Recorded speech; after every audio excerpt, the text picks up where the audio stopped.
Hello दोस्तों, आपका स्वागत है डीके अमेजिंग नॉलेज पर। आज का टॉपिक है भगवान विष्णु के प्रथम अवतार मत्स्य अवतार के बारे में रोचक कहानी। अगर यह कथा आपको पसंद आए तो हमारे चैनल को सब्सक्राइब करें और वीडियो को लाइक करें। तो शुरू करते हैं। मत्स्य अवतार भगवान विष्णु के प्रथम अवतार है। मछली के रूप में अवतार लेकर भगवान विष्णु ने एक ऋषि को सब प्रकार के जीव जंतु एकत्रित करने के लिए कहा और पृथ्वी जब जल में डूब रही थी तब मत्स्य अवतार में भगवान ने उस ऋषि की नाव की रक्षा की। इसके पश्चात ब्रह्मा ने पुनः जीवन का निर्माण किया।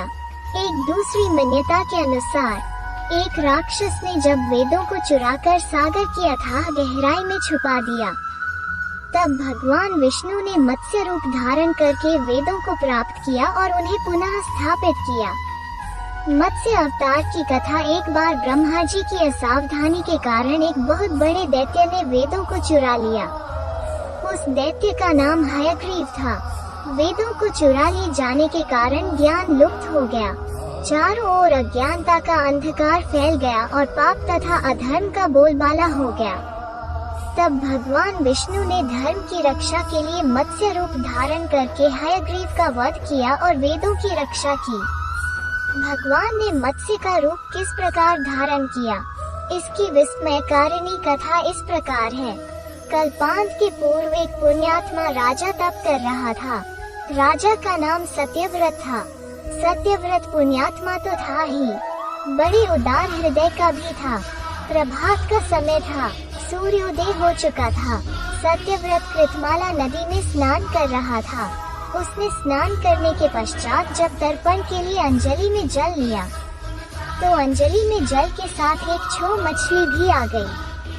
सत्यव्रत ने मछली को नदी के जल में छोड़ दिया। मछली बोली, राजन, जल के बड़े बड़े जीव छोटे छोटे जीवों को मारकर खा जाते हैं। अवश्य कोई बड़ा जीव मुझे भी मारकर खा जाएगा। कृपा करके मेरे प्राणों की रक्षा कीजिए। सत्यव्रत के हृदय में दया उत्पन्न हो उठी। उसने मछली को जल से भरे हुए अपने कमंडलू में डाल लिया। तभी एक आश्चर्यजनक घटना घटी।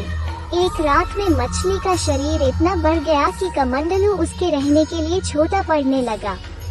दूसरे दिन मछली सत्यव्रत से बोली, राजन, मेरे रहने के लिए कोई दूसरा स्थान ढूंढिए, क्योंकि मेरा शरीर बढ़ गया है। मुझे घूमने फिरने में बड़ा कष्ट होता है। सत्यव्रत ने मछली को कमंडलू से निकालकर पानी से भरे हुए मटके में रख दिया। यहाँ भी मछली का शरीर रात भर में ही मटके में इतना बढ़ गया कि मटका भी उसके रहने के लिए छोटा पड़ गया। दूसरे दिन मछली पुनः सत्यव्रत से बोली, राजन, मेरे रहने के लिए कहीं और प्रबंध कीजिए, क्योंकि मटका भी मेरे रहने के लिए छोटा पड़ रहा है।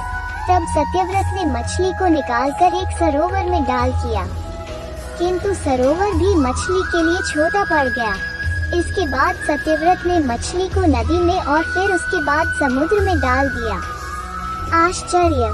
समुद्र में भी मछली का शरीर इतना अधिक बढ़ गया कि मछली के रहने के लिए वो छोटा पड़ गया। अतः मछली पुनः सत्यव्रत से बोली, राजन, यह समुद्र भी मेरे रहने के लिए उपयुक्त नहीं है। मेरे रहने की व्यवस्था कहीं और कीजिए। अब सत्यव्रत विस्मित हो उठा। उसने आज तक ऐसी मछली कभी नहीं देखी थी। वो विस्मय भरे स्वर में बोला, मेरी बुद्धि को विस्मय के सागर में डुबो देने वाले आप कौन हैं? मत्स्य रूपधारी श्रीहरि ने उत्तर दिया, राजन, हयग्रीव नामक दैत्य ने वेदों को चुरा लिया है। जगत में चारों ओर अज्ञान और अधर्म का अंधकार फैला हुआ है। मैंने हयग्रीव को मारने के लिए ही मत्स्य का रूप धारण किया है।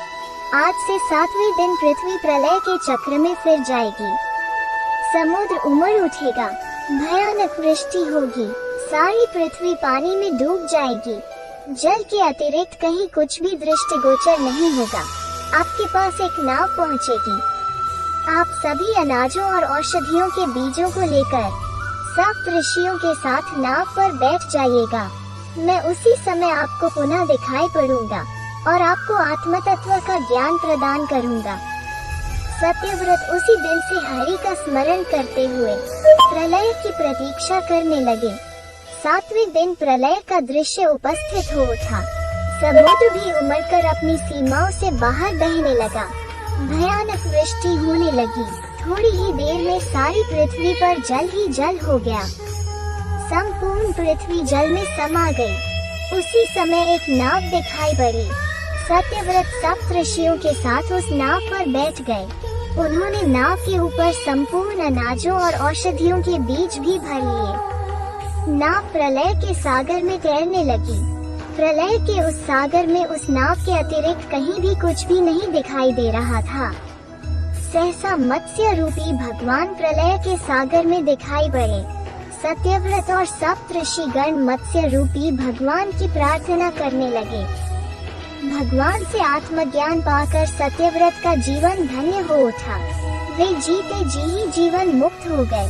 प्रलय का प्रकोप शांत होने पर मत्स्य रूपी भगवान ने हयग्रीव को मारकर उससे वेद छीन लिए। भगवान ने ब्रह्मा जी को पुनः वेद दे दिए। इस प्रकार भगवान ने मत्स्य रूप धारण करके वेदों का उद्धार तो किया ही, साथ ही संसार के प्राणियों का भी अमित कल्याण किया।